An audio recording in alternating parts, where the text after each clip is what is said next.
Mark 13:32. That's another trap question for people who believe that Jesus is God. I think it's also one of those verses that sparked a lot of the other necessary things that came along, because you're going to say Jesus is God. Here Jesus blatantly says that he doesn't know something as important as when the last day of this age will be, which is something God most certainly knows. And Jesus blatantly admits that he doesn't know. So this creates a situation where if Jesus is God, he becomes suddenly not all-knowing. Not all-knowing. So this sparks we got to reconcile this. So when we start creating a dual nature, all these other things, they spark off of this. It's like you're freestyle and trying to reconcile this simple text that should show that he's not God, but because you want to hold on to that belief, it's caused Christianity to spark all these other doctrines, the doctrine of dual nature. He was 100% God, he's 100% man, all these things. But reading the verse says, he's talking to his disciples about the last day. He says, but concerning that day or that hour, no one knows, not even the angels in heaven, nor the Son, but only the Father. So right there, he says, no one knows, and he included himself in that group that doesn't know. He said, nor the Son. So this is something that cannot be reconciled. It just can't. Now, I know a lot of people appeal to Philippians chapter 2. This is a way that a lot of people try to reconcile that. And I do see what they're attempting to do. It's not that I don't understand what they're saying there. I just don't think it's correct.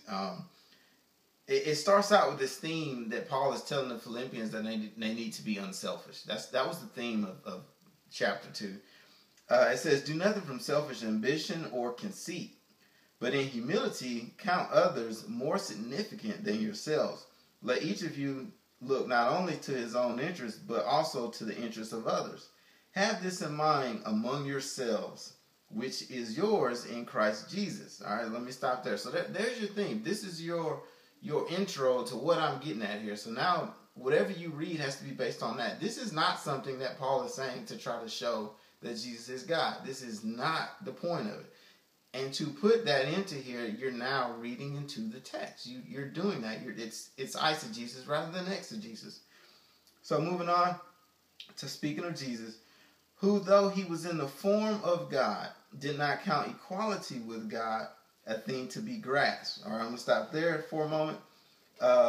In the form of God, I guess people take that as saying he was God. He was in the form of God. All this is saying is that, this God dwelt in Jesus, but that doesn't make Jesus God. Okay, the Spirit dwells in you, but that doesn't make you some sort of small God. I mean, John 3:34 says Jesus was given the Spirit without measure. Yahweh was in God. This is the whole idea if he's in the form of God. Also, look at Adam and Eve. It says God made, man in his own image. But nobody's trying to say Adam was God. I don't understand it. It's just, that is all that's saying, okay? It's only saying that, he was like God. You can see God in him. To try to twist that and make that mean that he is God himself, you're now reading into the text. And again, if you're going to apply that in the same way, then you have to say Adam's God. Anytime someone says that someone's the image of another thing, then you have to apply it literally. But, of course, that's too rational. But anyway, moving forward, it says he did not count equality with God a thing to be grasped. This is definitely a reference back to the Garden of Eden and things that took place with mankind from the very beginning. Adam and Eve, they counted equality with God a thing to be grasped. What did Satan say to them? He said, hey, if you eat of the fruit, you'll be like God. And so they thought, that's a good idea. I like that. They counted equality with God something to grasp at. But notice they did not have it currently. They reached for it. And that's the same thing here.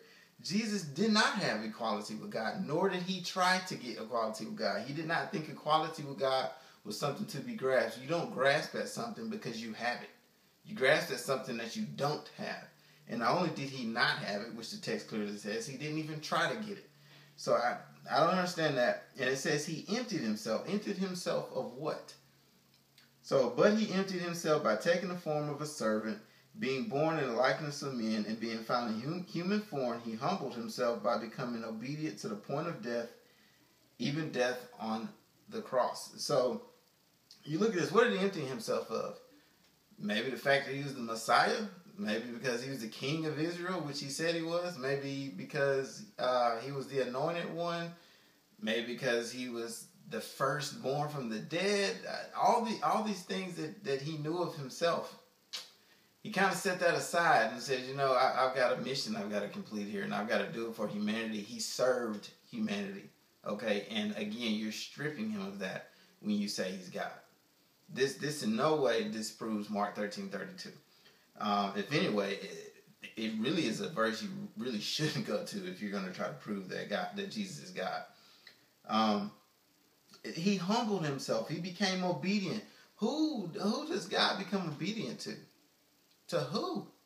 I mean, come on. I mean, obedient to the point of death. All of this is about the fact that, in the Garden of Eden, Adam thought equality with God was something to be grasped. And because of that, he lost everything. He lost immortality. He lost his inheritance. He was supposed to care for the world and be given, the world over to him. And he lost that. Also, because of that, the rest of humanity lost immortality. I don't believe that we inherited sin from Adam. Maybe that's a whole nother video. But the effects of what Adam did is what we inherited, which is mortality. All right, we no longer live forever. So you think about all these things that happened because of Adam's mistake, and then you look at everything that happened because of what Christ did. Christ was perfect. Christ served. Christ obeyed. Christ didn't think equality with God was something he should grasp at. And because of that, humanity, through the resurrection, will gain immortality again. They will gain everything back that they had. That is the reconciliation. That is what needed to be reconciled. I guess you could say simply, Adam screwed it up and Jesus fixed it by doing the opposite of everything Adam did. This is very easy. So you talk about Mark 13:32. Look, Jesus, he just didn't know. You know why he didn't know? Because he's a man. He's a regular man. All right. Truly, he's the Messiah. He's the King. He's all that. But as far as what his being is, he's a man. Just like me, just like mankind, whoever's watching this video, he's a man. And to say that he's God is just disrespectful. I mean, you take away everything that he did. That's about all I can say about it. I don't want to go on and on about that. But in any case, I just wanted to make this video concerning that.